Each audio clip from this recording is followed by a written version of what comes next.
Wanted to just make this video.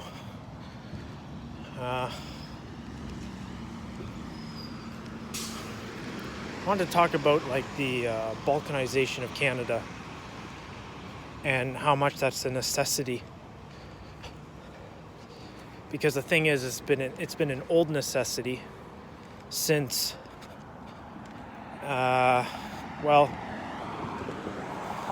really since the whole Quebecois separatist movement. The differences between East and West Canada, and how the French wanted to go their own way and do their own thing. Whenever that was, since the 60s? Maybe older? I haven't done my research on it. I know that it was a thing in the 60s though. But clearly, with all these different ethnic groups in Canada, there's clearly a balkanization needed. And the root of that balkanization has to start with the birth of a new Anglo identity and a new Anglo culture in Canada. A new Anglophone culture that caters to white Anglophones, because obviously white Anglos are the most helpless group. White Anglo men are the most helpless group in this country. Go look at the blue-collar world. Well, who's all the homeless? All white Anglos. All of them. I mean, the situation in Quebec, it's probably all white Francophones. I mean, it's not all white Anglos that are homeless, but those are our people. It's this kind of thinking. Here in St. Catharines, where I'm currently residing, it's all white Anglos, and maybe there's the odd African refugee, homeless person, and they're very uncommon. They become sort of like, almost like local celebrities, because you see them everywhere because they stand out. And but this is like, the thing is too, white Anglos in Canada, and you know who you are, there's a necessity to get off the internet, to get off the computers, to get off the screens in general, and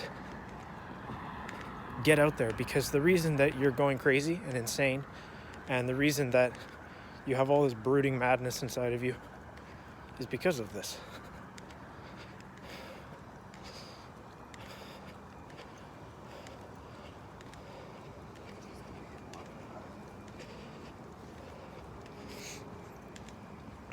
So,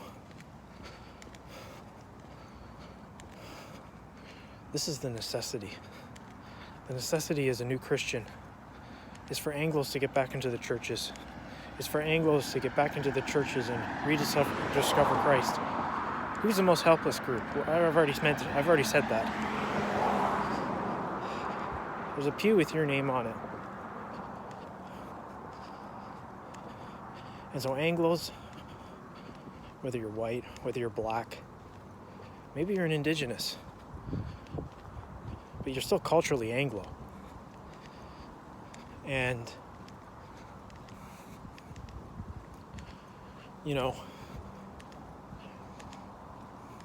there's a whole other video to talk about the indigenous and white European relations in Canada,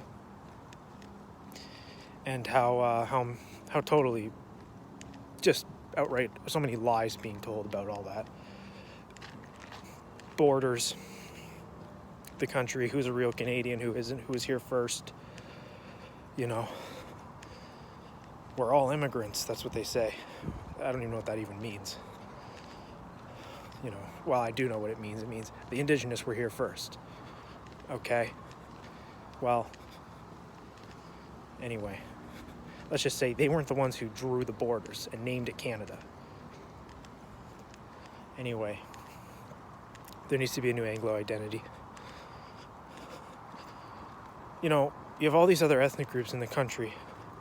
Ethnic groups that are, if you have real Saxon lineage, this is the thing too, if you have Saxon lineage, it's like, wait, we used to govern these people. Arabs, Indians. I mean, we ruled their lands on their soil. The British Empire. The Middle East. The British just kind of ran the whole show. And at the time, in the late 1800s, there's a good interview of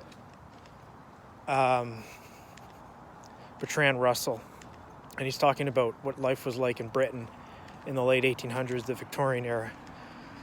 And he just said that it was a solid world. Britannica, it felt like Britannica would rule the seas forever. And, and then it died. And this is an interview that they did on him from the 1950s. So at this point, America's taken over. Well, now we're at the point where the American imperialism, the American empire is now dying. And the masculine identities that they're selling us suck. They're not sophisticated. There's kind of macho self-consciousness. They're generally just stupid. And that's not going to hold weight. That's just not going to hold weight. I mean, look at all these other groups, all these other ethnic groups who have their ethnic homogeneity, their cultures. I mean, look at Arabs who have a really secure, sturdy, masculine identity. Like they kind of have these things going for them, and we have nothing. And they don't deserve to be here. We deserve to be over there. Well, I shouldn't say it like that, but once upon a time it made sense. To me, how it should have worked out. We should have been over there governing them, because they're just not as intelligent as white Anglos on average. And of course, race realism. You're such a racist. It's just the truth. It's the truth. And I think that, if you talk to these people about it and stuff, like a lot of them, they don't get triggered. Like, they actually understand it. The people who get triggered are all Westerners. It's generally Westerners who get the most triggered. They're the ones who, like Africans, for example.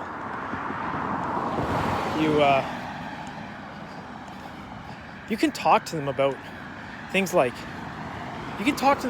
nationalism, and I've never done it, but you can tell that they're not gonna, I don't know, a lot of them, you don't get the impression that they'll want to bite your head off. But with black Westerners, black people who are Westernized, even black Anglos, they're just lost in it. A lot of them are just lost in it. They're just lost in the whole Black Lives Matter and, the white man beating me down, and there's this victim mentality idiocy. It's like, well, okay, do you want to be ruled by these other groups? I doubt it. So,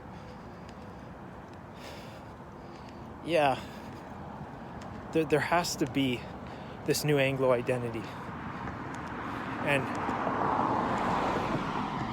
it has to be rooted in what we used to have. It used to be considered pathetic and shameful in the 1930s for a man to masturbate. That discipline needs to come back. And all of this sexual pathology needs to just die in the satanic hole that it came from. And if Anglos, white Anglos in particular, were to adopt this, if they were to get together in the churches and rediscover the cross and carry their cross, it won't be easy, by the way. It'll be humiliating. It'll be the heaviest weight you've ever had to carry. And it will crush you at times. But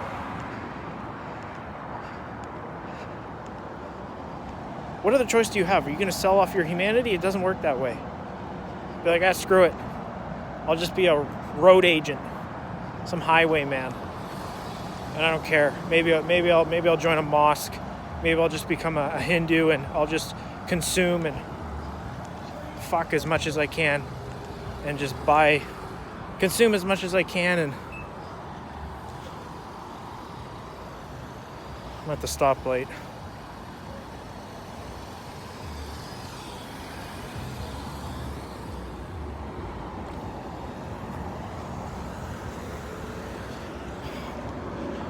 That doesn't age well. It's not going to turn out that way that you think it is. You don't believe me? Go read Blood Meridian by Cormac McCarthy. If you want to see what it looks like when men have nothing left to lose, you can go read that book. Go read it. It's a great book. It's a damn good book. So that's not an option.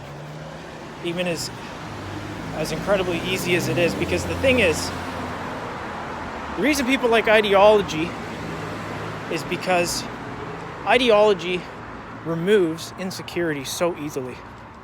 I think this is true about Islam similarly, because of Islam's simplicity. Islam removes insecurity so easily because it's simple, simpler than Christianity. And so with ideology, just like that, no problem. Insecurity gone. You can be a white supremacist jihadist. Woohoo!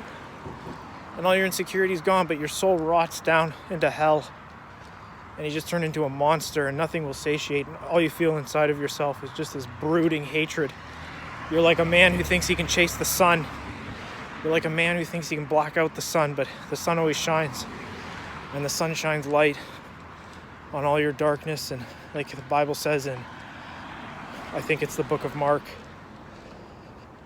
I think it might be the book of Luke. But the eyes are the lamp to the body.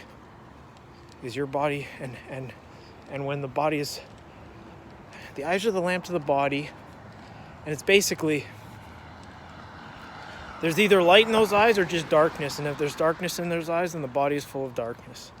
And if there's light, then you're just a shining beacon that people can lean on. It's not about contempt towards other groups, ethnicities. It's about the restoration of our humanity. Because basically, the fundamental line is that the cultural castration of white Anglos in Canada has not been restored. And what are we doing? We're just, I don't know. Everyone just makes a YouTube video and starts complaining about all these politics, all this stuff going on, all this corruption among.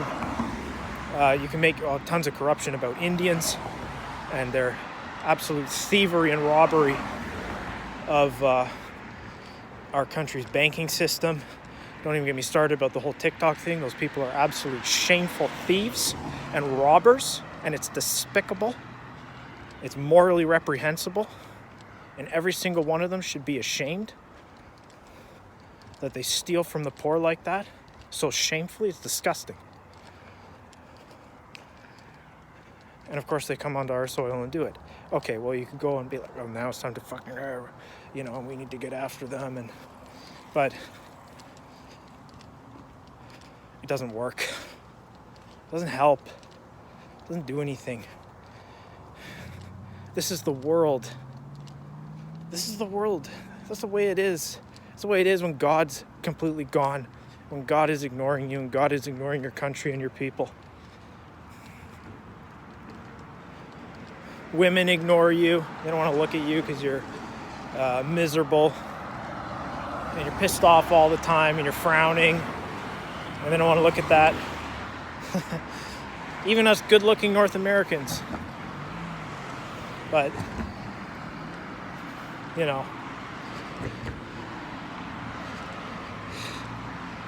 changes have to be made. If Anglos can come together, and come together in church, and come together in community, and just come together to, well, it's not the only thing. The other thing too is, like, with culture, you need music, you need art, you need literature, you need things like this. Music, there's a lot you can do there. Music is great for community. Where are our musicians? Where are our artists? People lack any courage. Their spines have been surgically removed by Trudeau. Well, yeah, and all the indoctrination in schools, all the propaganda in schools, just saps. It saps you, and that's all it's aiming to do. We're here to be erased. Face it. Of course you can face it, but the thing is,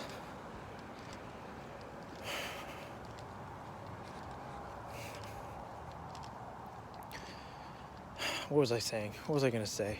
Shit. Well, anyway, I'm trying to think what else was on my mind.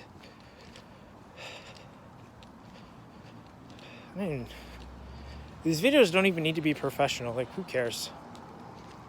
You know, just do it old school style. Like, it's nice that we don't have to put on a persona and act like some, you know, animated YouTube jackass. So, you know, give up on the American dream. Give up on it. Just give up on it. What America sells you isn't. It's not going to be sufficient. It's just not going to be sufficient.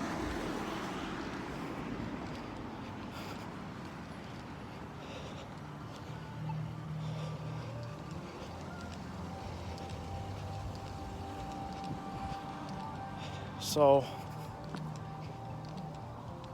we need a new culture. We need new music for ourselves. Folk songs, rock songs. Some new kind of identity, telling the truth. Tell the truth. Pursue integrity, pursue honesty.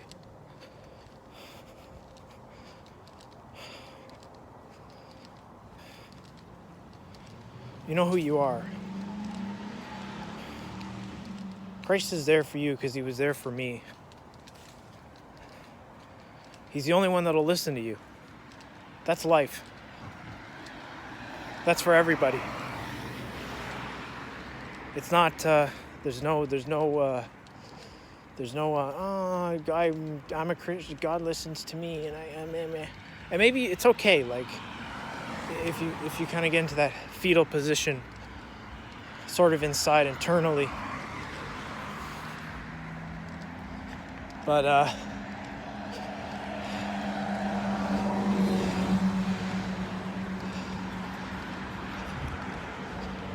it's okay, because it is a form of meekness. But what you learn over time is that that's life for everybody. Something like that. Maybe you've known it all along. Maybe it's something you really know all along, but you just don't admit it until your faith is deep enough that you can admit it, because that really is true with Christianity and being a Christian. Really don't. There's certain things that are just really hard to admit. But he's always there for you, and it's just overcoming small fears and anxieties at a time. Nothing is not permitted. Any fear or anxiety is any fear or anxiety to overcome, so it has to be overcome. I mean, there's something you could say about practicality. Like, I'm not going to go ahead and say, okay, what's the one thing I have to overcome today that scares me? Okay, let's dress up like an astronaut in 40-degree weather and go for a walk downtown. No, that's just dumb. But practical fears. Always overcome things that are practical fears. Have something. Have some fear. You know, I'm talking to young Anglos. This is for the Anglos, for the Anglosphere. Maybe from the UK. Maybe you're from Australia too. You know. So I think I'll end the video here. And yeah, just another random rant. But it's nice. It's good therapy. You got to be out. You really have to. I learned this just now, going for a walk down to the bar, that you really have to really be out of your house as much as possible and be social as much as possible. Now, I know you need your alone time. If you're introverted, you always need your alone time, but there's always time to be alone. Well, at least for the time being in our society, there's time to be alone. I don't know, maybe later you get thrown into some jail cell with 30 other dudes and you're stuck there. But for now, you don't have to worry about that. You don't have to worry about tomorrow. You only have to worry about today. Well, you don't have to worry at all, but that's a practice. It's all non-dual. The wisdom is earned. It's a practice. Everything's said. Every wise statement said. It's not just a thought in your head and then your whole body is just, it just secretes through and calms you. It's not like that at all. It's never instant. It's all non-dual. You have to act accordingly.